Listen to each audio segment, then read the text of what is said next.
Hello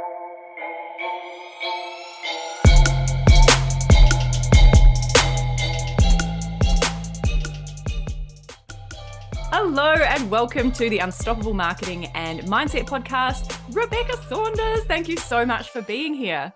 I'm so excited, Em. Thanks for having me on the show.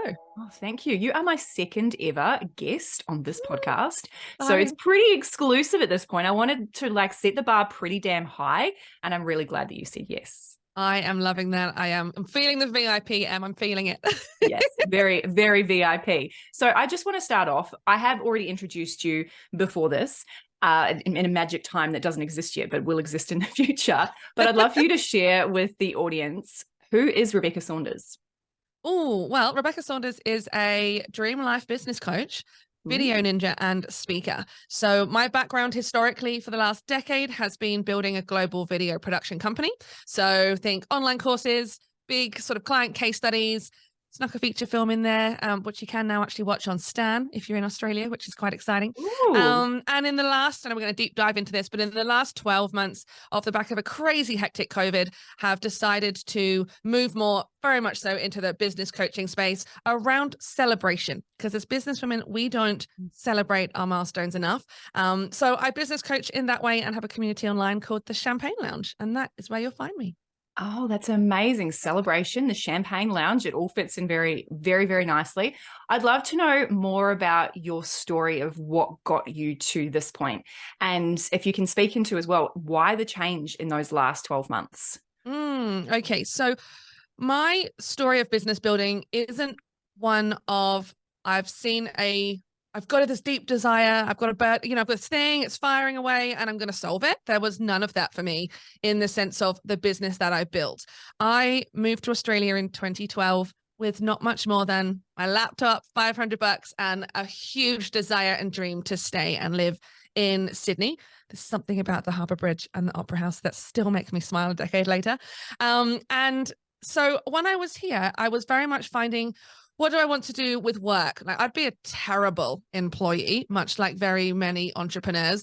I'd be terrible as an employee. I was struggling to find work. And so I decided to start my business to sponsor myself to stay in the country. Like, that was my why. Wow, that's so cool. Right. In doing that, I happened to stumble upon and get to know and talk to and love local videographers. And my niche there was, they were really, really, really creative and loving what they do and did. And the clients on the other side knew exactly what they wanted, but they didn't really speak in the middle. You know, it's almost like having a web developer that speaks a foreign language and you're like, I don't know what you're talking about. That's what I was seeing in the video space. And so that's what I plugged. I plugged that hole and I built the business, as I said, to sponsor myself, to essentially bridge that gap between creatives and clients needing the video space. And a decade ago, video wasn't as prevalent as it is now. And so I could very proudly say that my first client I signed on was LinkedIn. Oh, wow. Swiftly followed by Microsoft, which is pretty awesome. And at the time, getting clients that way was very much a case of networking. There was lots of bougie parties in the city that you could just go and do and be part of. And that's how I built the business. But the important thing for me when I look back at that is I went to every single meeting, event, conversation going, I'm going to be like Marmite. Like, you're either going to love me or you're going to hate me. And if you're going to love me, then we're going to get on great. And more often than not, we're clients and friends. And if you don't, then that's all right. I'm not for everyone. And I'll just move on and find someone who's more of my jam. And I love how you use Marmite as the example, not Vegemite, Marmite. Marmite, because the branding growing up was either you love it or you hate it. Like, that was the branding for Marmite in the UK. You either love it or you hate it. So that's what was in my brain. That's how I built the business. And if I then fast forward really fast into, 2020, so good 8 years into the business, I'd got my citizenship. I'd taken it from being a small business into a national business, into a global business. And I was ready to do something different. Like, I was ready to go, well, I've ticked that box. I've ticked it. What's the next? Like, what's the why?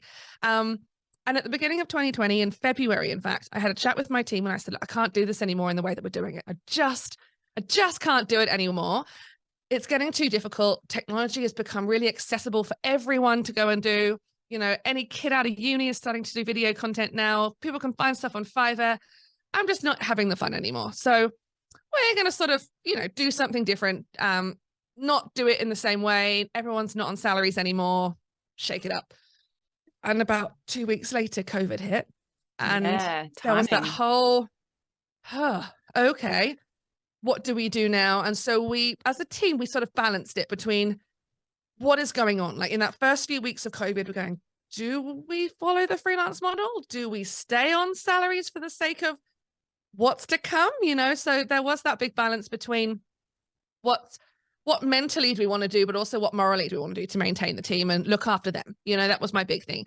But COVID meant everyone needed video. And so that's where, for me, the positioning of me, the business, our expertise really kicked in, because my phone was ringing off the hook. Like, it went nuts. It was insane. And literally in a 12-month period of COVID, when everyone was shut down, we were still able to operate in our studio space. We were still able to operate online. And I went from almost closing the doors to hitting 7 figures in a 12-month period during a pandemic. So it's hectic, right? And so it's interesting. The universe was like, oh, so you're making this decision. Actually, I'm going to throw this at you and see how you go with that. Yeah. Although I'm not going to take responsibility for the whole pandemic there. I'm like, it's giving me a chance to do something amazing. But no, exactly right. I've made the decision, and then my personal decision had to get put on hold, because I could have much more impact on the world and on clients by being able to deliver what we've done. So that was where we were at. That's the craziness of COVID for us. And so, very ironically, at the beginning of 2023, I'm still in the same headspace almost as 2020, going, well, the world's back to normal-ish now. What do I want to do? And so that's why the big changes happen now, is because it has been percolating for 3 years. A long time. And I've now got a lot more life lessons, a lot more business learnings to add to the repertoire in terms of business coaching and passing that on. But what I realized, and why I really focus on VIP and celebration and all those things, is I hit all those milestones along the way and didn't really stop to acknowledge them, And so it's really easy for us to do that. And that's why the transition has happened, and that's why the change has happened. Yeah. And that's huge, isn't it? And not celebrating along the way and realizing that and going, damn, I missed those moments of celebration. Yeah. I mean, I've always had bottles of champagne in my fridge with Post-it notes on with big goals. And when I hit that big goal, I, pop the champagne and away we go. And that's amazing. But what I realized was there's 6 big goals that may not happen in a year. Like, my one for 7 figures was in my fridge for 4 years, just looking at me every time I went for food. And so good reminder though. Good reminder. That's why I've called it the Champagne Lounge, right? That is the reason. Post-it notes on champagne is the crux of, for me, keeping my dreams and my goals at the forefront of my mind. But I wasn't celebrating the little things, and it's the little things that mean the big things happen. Yes, it's the little things that add up, because the big things wouldn't happen without the little things. Exactly. Yeah. So what is happening now and upcoming for you in this transition period of your business journey? So for me now, I definitely have hit some awesome, awesome goals, awesome abilities to say I've built the business, I've sold a business, I've done all those things. So for now, I'm living in my dream sort of country. I'm living my dream country life. Like, we've built our country estate in Mudgee in New South Wales. So that's a wine region. Perfect spot for me. Yes, really. perfect. Like, if we think about basically a giant champagne lounge. Giant champagne lounge. And my focus very much is the Champagne Lounge as a community. It's that thing for a space for business owners to go, you know what? It doesn't matter what area of work I'm in, what sort of level I'm at. There are always going to be things I want to be able to celebrate and share, and have someone virtually high five me or chink the champagne if we're in real life. So that's my focus in terms of the Champagne Lounge. And then I do one-to-one coaching and VIP days, because that's always been a dream of mine. And I now have a home in which I could welcome people and do the VIP day in my space, which really excites me. And they can come out to the wine region and make a week of it and celebrate what they get from the VIP days by going and experiencing that area too. Haven't been to the area, exactly, but I've heard of Mudgee. So maybe I've just heard it from you, or maybe it's a place, a destination that people like to visit. Well, It is, I think, if I've got this right, and I really hope I have, we are number 2 tourist destination of New South Wales Oh, wow. And as a Sydney being number town. one? I don't know. I don't know what number 1 is. I'm happy with number 2 saying Yeah. that. I know we're not number 1, but we are definitely number 2. So definitely Okay. number 2 tourist destination of New South Wales, which is exciting. And yeah, there's so much different opportunities and doing things differently in the country. It's such a different Mhm. pace, coming from the city, going to virtual, then landing into country and going a bit slower. It's a really interesting way of thinking about and doing business. Really Absolutely. fascinating. It is. And I recently moved from the country into the city. Yeah. Yeah. So you've So done the flip. we've done, and it's actually more common right now. It seems to be like a mass exodus from the city, people moving Mm. into the country. It seems to be that because I think during COVID, people started reprioritizing what was important to them, and that slow pace actually is probably what more of us need. And here I am doing the opposite. But I wonder how much that speaks into your own personal journey in wanting that need to slow down. And I wonder if you can speak into that a little bit. I think you're right. There was a huge need to slow down and stop because I'm also a manifesting generator like you. Mhm. And there's always something bright and shiny to go and do and see and start and tinker on. And when I'm constantly surrounded by that high vibe energy, I can keep operating at that high vibe level. And so COVID for me meant we were ridiculously busy in terms of constant, the busiest I think I've ever been. And then I got off the back of that into a year of getting married, seeing family for the first time in 3 years, hitting up Necker Island and going on a trip to Richard Branson's island with a group of businesswomen, and jumping into Hawaii with Tina, and doing all of the things that I hadn't had the opportunity of doing for 2 years previous. So I've almost run for 3 years straight and got to the end of 2020 and went, oh, burnout's real. Actually real, and so something had to give because I couldn't keep going. Mm. So we've restructured the video business to operate in a slightly smaller format, but still for quality clients. Then I can do what I'm doing living in the country. And so what I really realized off the back of all of that is if you don't actually take the time to stop and actually reset properly, you just physically can't keep going. You really just, your mind just goes to scrambled eggs. It's like, I don't know why I walked into the kitchen. And at the age of 33, I really should remember that, like, so I yeah, do that all that's the time, Rebecca. I'm going to say it's ADHD because I have recently been diagnosed with ADHD. yeah. But I mean, it's just the life we live right now as well. Oh, yeah. In 2023, the expectation of being busy it's like even 10 years ago, the expectation was huge, but it's doubled every year since then. It really has. And the demand, well, the seeming demand, I'm going to say seeming demand because that's important. The seeming demand to be constantly accessible Yes. is like at scary levels, absolutely scary levels. So one of the things that I've done and have put in place for a while is I just put my phone away. And Mhm. it took less time to train me than it did to train my friends and family. Oh, yeah, absolutely. And because you Yeah. have control over that, like talk about circle of control, like you can put your phone down, but you can't force others to. But we do have to train others as well. But by training ourselves, we train others because they're like, oh, well, she's not going to get back to me straight away. So I'm not going to expect it. And that was the training I had to do. It was the whole, are you okay? You haven't responded. Oh my gosh. Like, where are you? Why haven't you replied? Been doing life, Yeah. I've, outside. I've actually just been busy enjoying my life, busy Yeah. living my best life, not just busy for the sake of being busy. That's it. Yeah. Yeah. I don't have busy in my vocabulary anymore. Oh, I love that. What do you use instead? Occupied, pleasant, I don't actually Pleasantly use the occupied. I love how word. you say that in your accent. Yeah. Pleasantly Pleasantly occupied. occupied. Like I don't, it's funny because moving to the country, I have, and being a business owner and doing all the personal development that I do and I, offer to my clients as well. We're very intentional. We're very clear on why we're doing certain things and we can really focus in on that. So in terms of being busy, I've been really conscious that I don't want to be busy and I'm not going to use the word busy.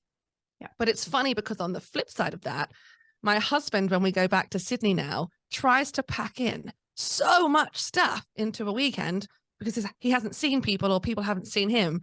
And he came back a few weeks ago and he went, oh my gosh, it's exhausting. I don't know why you're booking it all in. I don't know. Like, you know, and it was really interesting to see him come to the realization that, oh, maybe I don't have to see everyone every time. No. No, Or you we go didn't to see them one that often place before. and tell them all, I'm going to be here between this hour and this hour. You either come here or we don't see each other. Or we don't see it. It's all good. Yeah. Yeah. Or you come to Mudgee, bring some wine. Exactly. Yes. We're far enough away to make it a weekend, but far enough away that you don't come all the time, but close enough that you'll come for the weekend. So that's what we like about it. Yeah. That's perfect. So it sounds like in your lifetime, you know, particularly even just from moving to Australia through to now, you've made some massive, bold decisions, even just, you know, backing yourself right at the beginning where you're like, I'm going to just create a company so that I can sponsor myself so that I can stay because I don't want to be employed by someone else. Yeah.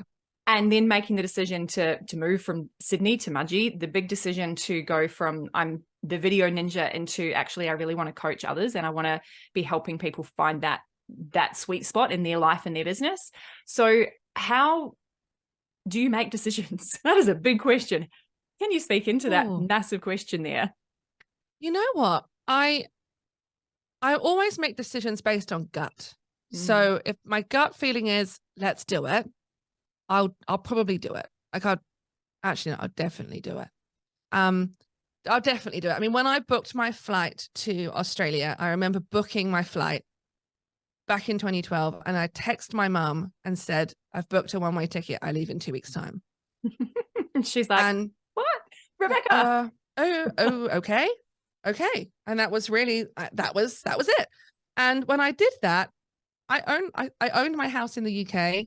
I hadn't emptied it. I'd emptied the fridge to make sure nothing went bad. And I closed the door and went, if it all goes wrong, I can just come back.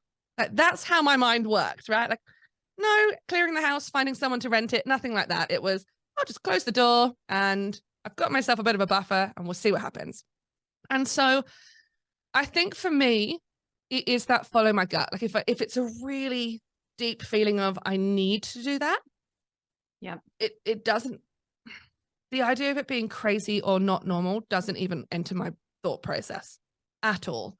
But on the flip side of that, if I look at my decision to go hair free, so if we jump back sort of 2 years ago now, where for the best part of 25 years, I'd grown up with alopecia, worn a wig every single day, changed colors and had fun with it, but I'd never done hair free really with friends, let alone going all out publicly and doing it in front of my clients, you know, and the world. So that journey was a process. Like I knew I needed to do it and I wanted to do it, but I wasn't ready to do it. So I think for me, I've got two methods of thought process. One is bugger it, let's go, dive in. And the next is, I know that's coming. What work do I need to do in order to comfortably make that decision? Or in order to be ready for it. I say comfortably with little air quotes because comfortably uncomfortable, right? Like doing something different in that icky feeling of, oh, I'm just going to change all the photos on my website to being hair free. And I'm just going to close the website down and shut my laptop and not look at it for 48 hours. It's a little bit like walking away from that door though. Same kind of thing, right? Exactly. Shut the door, walk away and just hope for the best and see what happens. What will be. Yeah. Exactly. So same but different. It's just one took a lot longer than the other, but it's about getting ready. So how does someone get ready to make a decision like that? And I know like that's a decision that's unique to you, but I think a lot of people get really stuck in indecision, right? And we go, okay, I can see, like you said, I can see that that's something that's going to come, but I need to get myself ready for that decision. Yeah. How do you go through that process? What is getting ready to make a decision? What does that look like? I think for me, the getting ready decision process is being around the right people that see it as an opportunity and not as a, oh my God, what are you thinking? Are you crazy? Kind of people, which can be really hard, right? When you've got, if you think about having your partner, you've got kids, you've got family, you've got friends that have grown up. If you've got children, you've got the school mum friends or school dad friends. And living life as an entrepreneur and doing life differently is not the norm. So you've got to find the people whose life like that is the norm. Yeah, and find your people. Find the people, find that tribe, because you need that energy around you to pump you up and go, okay, you've got this, but also to challenge you if your thinking is not quite there. You know, I'm not saying they'll challenge you to the point that you won't do it, but they'll just make sure you're not doing something financially stupid. You know, you want those people, but you want people who'll be your cheer squad, who'll pick you up when you fall down at the hurdle. And that's all right. It's part of the journey. Like, let's go again, you know, or let's go again. And so you need that bit. You need that bit, and you need people who have trodden the path before you, even if it's in a slightly different direction, that get what you're trying to do, if that makes sense. Sticking around people that don't understand that won't get you anywhere. How do you get rid of those people? That is another big question. That is another big question. So you've got two options, really. Like, you either take them along for the ride and the journey, which is something that you should probably do with, you know, your significant other half and the kids and, you know, the immediate family, to go, this is what I'm doing, and this is why, and I need your support in this. And it may not be, they may not get it straight away, but they'll come on board for the ride. You know, if I think about the conversations my husband and I have had over the years, where he's like, I'm buckling in for the roller coaster, babe. Yes, you are. Yes, you are. For the 25th time. Right. And so that to him is so out of the ordinary, but in his own words, life would be boring if I wasn't in it, you know? So we've got that path, but it took him time to get to that point where he was all right with it. So you've got to get people along for the ride, but also you can cull people off. Like, this is your permission right now, if you're listening to it, to cull off the people that don't serve you. You know, it sounds harsher than it is, I think, because if you think about maybe not sending the message to that person because you always send the first message and you feel like you should do that, just don't send the message and see what happens. Or you should go here. Should you? Like, do you really have to? So I'm not going to do an expletive on your first podcast, although I know that I know go that ahead. You can. You know that I would have sworn in the intro, right? I think it's got to be, it's a fuck yes or a hell no. Yeah. Right. And if you have that as a decision-making plan, you can then decide whether you want to go to that group function with friends that you're friends with because they've always been your friend, or you've always been in that group, and you come away not feeling full of energy. You come away feeling really drained. You know, is it a fuck yes, you want to go feeling drained, or is it a hell no? Like, decide. So if you can follow that process and have conviction in that, it's okay. Most people won't notice. It's that thing, we don't put ourselves out there because we're scared of what people will think of us. And more often than not, we've got to put things out 10 or 12 times for people to actually see it. And by that point, we've actually got better. And so it's fine. But most people are not going to notice that you didn't show up that time, or you're not sending that message, or you didn't instigate something. So have conviction in there whether you want to do it, not whether you should do it. Yeah, I love that. And I think it's interesting when you reflect on friendships from like 10 years ago. If I think about who I was friends with 10 years ago, it's actually not the people that I'm close with anymore. And then I'm sure the same thing would happen, you know, 10 years from now or 5 years from now, if I reflect 10 years ago, because you do go through I know I go through different chapters in my life, and I'm always learning and growing, and I want to be surrounded by those people. And it's okay if gradually over time, it wasn't like those people, I just went, no, we're not friends anymore. It's just gradually over time, you have less and less in common. So you say yes to less and less things, and eventually they're no longer part of your life. But it comes back, I think, to the intention, like you mentioned before, doing things intentionally. So it's not just what you said, sending that message because you should, or because you're always the first person that does, but going, well, what's the actual reason behind this, and seeing if it matches with where you want to go. Exactly. And I think it's, if I use two different examples there, because I know different types of people will be listening to this podcast, right? If you've got a partner or a family member that always wants those weekly dinners, and you're like, I don't need to have that same conversation every week. Like, just have that conversation with your spouse, because quite frankly, they're probably having a great time having a chat to their parents, and you don't need to be there.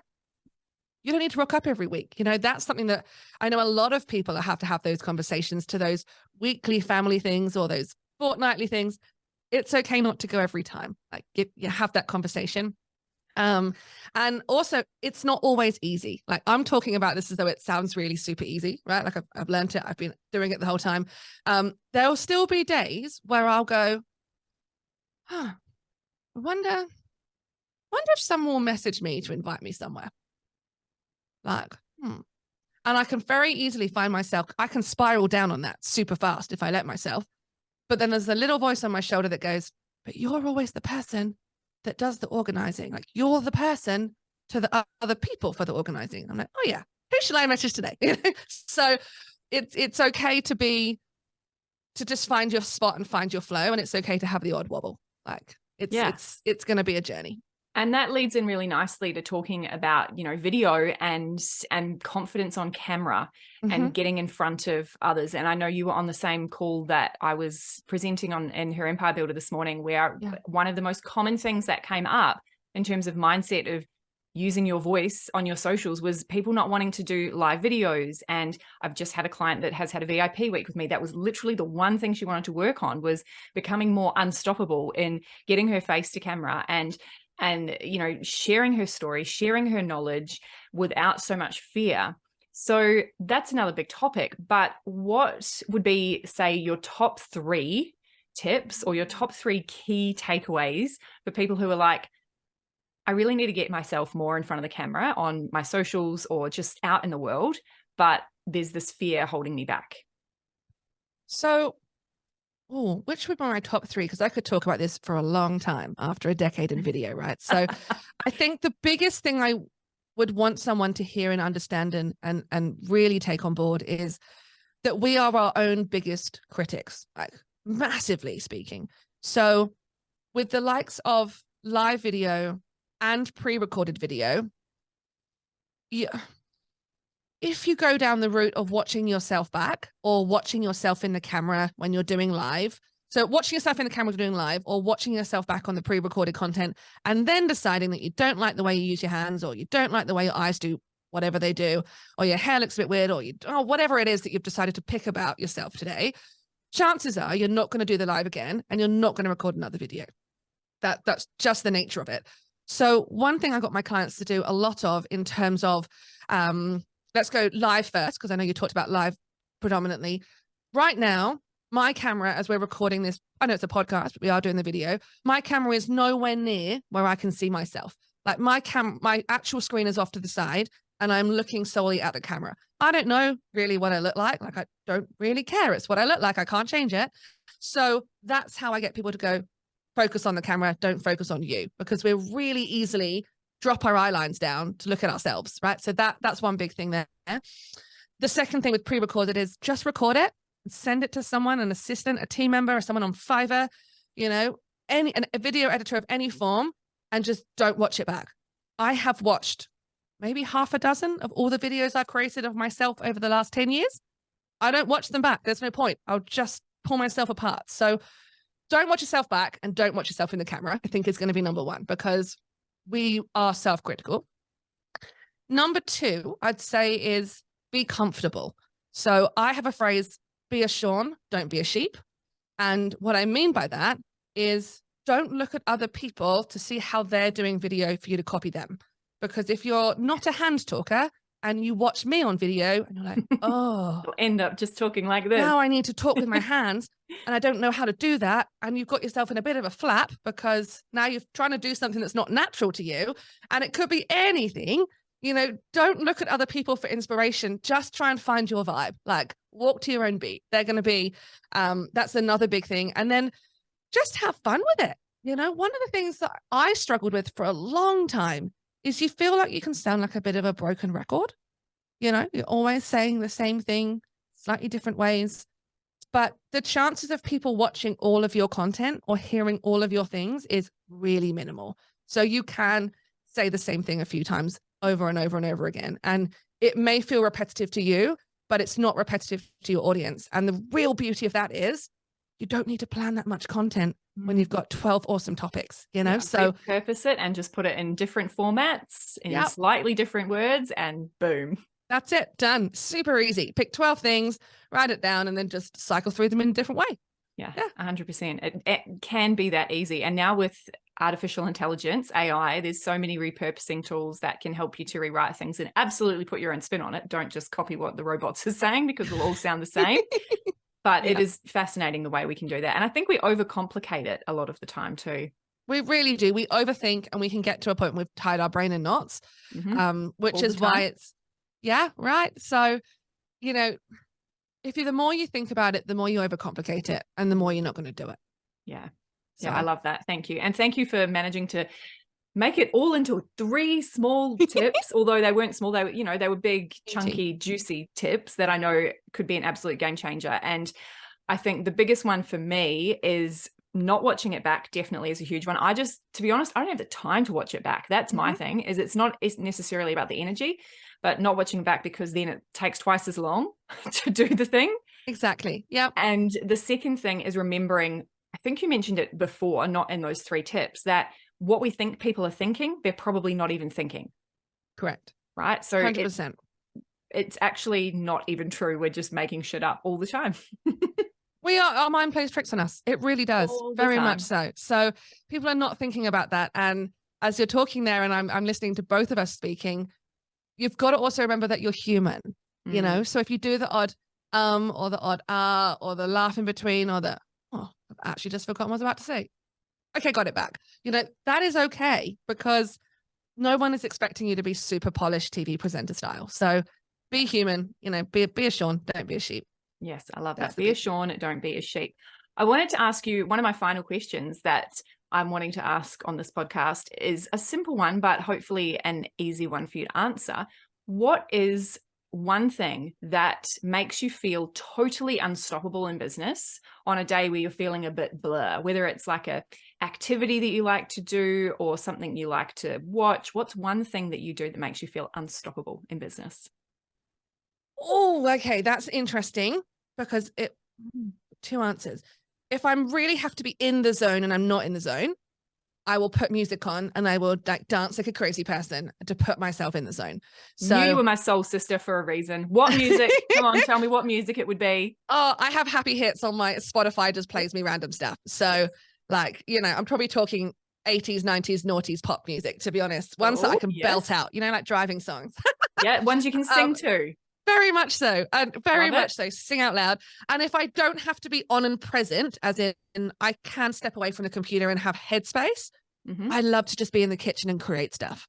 Okay. Because my hands are nowhere near the technology and I'm not tempted to scroll myself into an oblivion or stew on an email or whatever the hell it is. I go and create something because it puts my brain in a different space.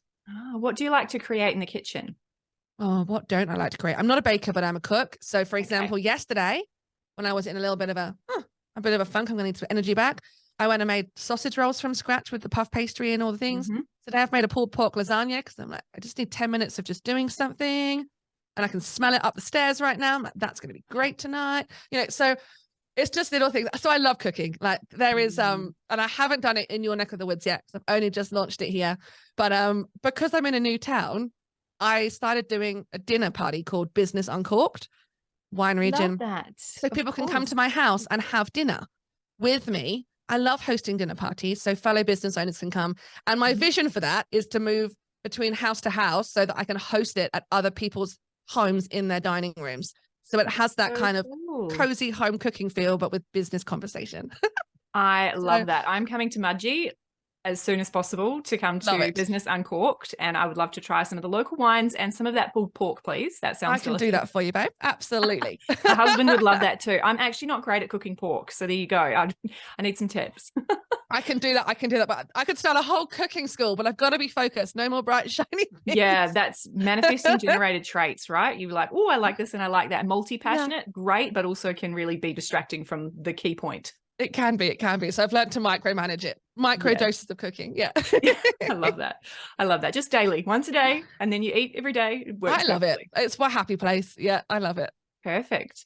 Thank you. And I would just wanted to give you an opportunity at the end to share anything that's coming up for you in your business. This will probably come out the second week of May. So what have you got coming up in your business and how can people connect with you? So to connect with me, my happy place, like you, is on Instagram. So at the Rebecca Saunders. And if you head over to RebeccaSaunders.com, the best thing you can do when you're listening to this podcast is either jump into the Champagne Lounge and come say hi and celebrate some business wins with us, or look out for Business Uncorked, because I will be taking it around Australia as I find more people with houses to host dinner parties in. I have a house. I have a house. Come to my house. Come over here. Yeah, we'll talk about that after the show. Definitely pop the date in for you. Amazing. Thank you so much for being a guest on the Unstoppable Marketing and Mindset podcast with me, MG. And I look forward to enjoying some pulled pork with you later. I look forward to it, Em. There'll be a good glass of vino with that too. Thanks for having me on the show.